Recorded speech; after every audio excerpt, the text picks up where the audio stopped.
अस्सलाम वालेकुम व्यूवर्स, कैसे हैं आप सब। उम्मीद करती हूँ आप सब खैरियत से होंगे।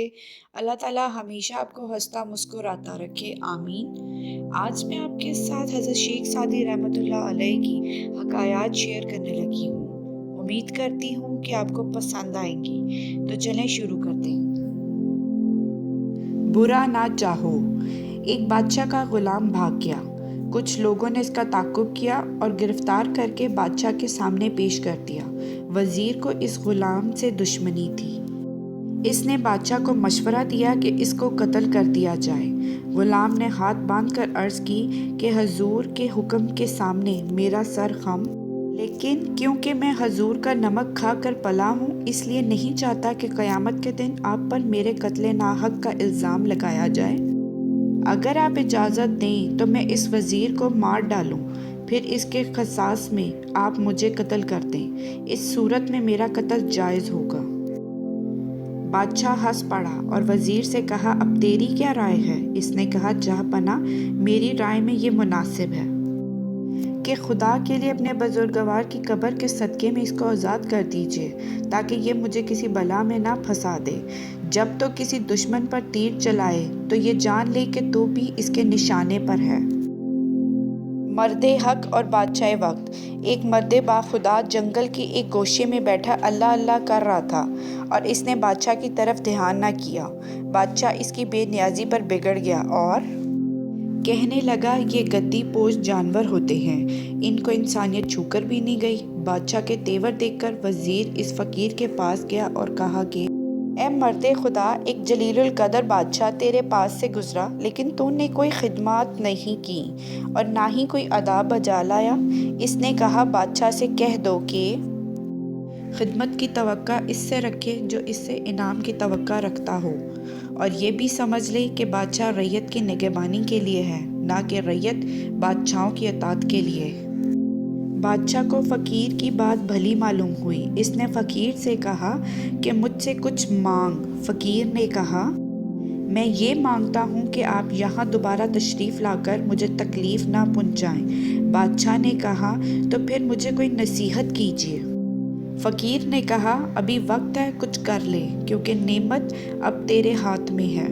अच्छी तरह जान ले, ये दौलत और मुल्क हाथों हाथ जाता है। हासिद का मुंह काला। एक बादशाह का वज़ीर बहुत नेक सीरत था और बादशाह का इंतहाई वफ़ादार और खैरख्वाह था। वो हर काम में पहले रज़ाए इलाही को मद्देनज़र रखता था और फिर बादशाह के हुक्म की तामील को हर चीज़ पर मुकद्दम रखता था। बादशाह इसकी खूबियों का दिल से कदरदान था और ये बात वज़ीर के दुश्मनों के दिलों में कांटे की तरह खटकती थी। वो हमेशा ऐसे मौके की ताक में रहते थे कि नेक वज़ीर को बादशाह की नज़रों से गिरा सकें। एक दफ़ा इन हासिदों को ये खबर मिली कि वज़ीर ने कई लोगों को इस शर्त पर रुपए कर्ज दे रखे हैं कि जब बादशाह मर जाएगा तो ये कर्ज इनसे वसूल किया जाएगा।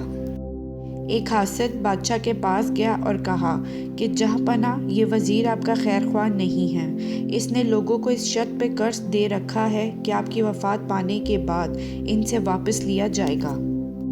इसका मतलब ये है कि वो आपकी मौत का ख्वाह है ताकि आपके बाद लोगों से पैसे लेकर अय्याशी करे। बादशाह ने वज़ीर को तलब किया और पूछा कि ये क्या मामला है।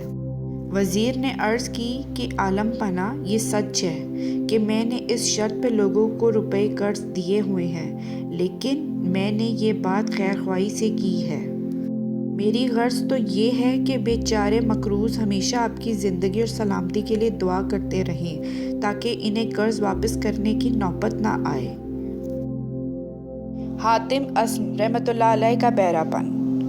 मशहूर वलीउल्लाह हज़रत हातिम अस्म रहमतुल्लाह अलैह के मुतालिक मशहूर है कि वो बहरे थे। एक रोज़ हज़रत हातिम अस्म रहमतुल्लाह अलैह की नशिस्तगार के करीब एक मक्खी मकड़ी के जाले में फंस गई और भिन बनाने लगी। हज़रत हातिम रहमतुल्लाह अलैह ने इसकी तरफ देखा और कहा, ए लालची मक्खी, हर जगह शक्कर और शहद नहीं होती, बल्कि बहुत से गोशों में फंदा और जाल बिछा होता है।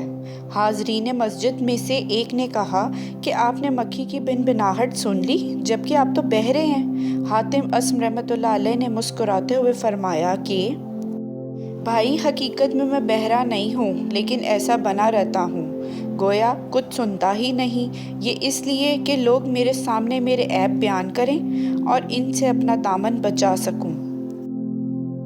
دکھ، سکھ، عزت اور دولت۔ شیخ سعدی فرماتے ہیں کہ ایک دفعہ شام کے ایک شہر میں کوہرام برپا ہو گیا۔ لوگوں نے اس کا سبب پوچھا تو معلوم ہوا کہ سپاہی ایک پارسا کو پکڑ کر لے گیا ہے۔ میں اس مرد حق کو قید خانے میں ملنے گیا تو دیکھا کہ وہ نہایت اطمینان سے وہاں بیٹھا ہے اور اس کے چہرے پر پریشانی اور ملال کا نام و نشان تک نہیں۔ میں نے اس سے پوچھا کہ آپ اس قدر مطمئن کیوں ہیں؟ اس نے کہا، خواہ عزت اور مرتبہ ہو یا ذلت اور قحط، میں اسے اللہ کی طرف سے سمجھتا ہوں، نہ کہ عمر و زید کی طرف سے۔ محبوب کے ہاتھ سے جو ملے کھا لو، کیونکہ بیمار طبیب سے زیادہ دانا نہیں ہوتا۔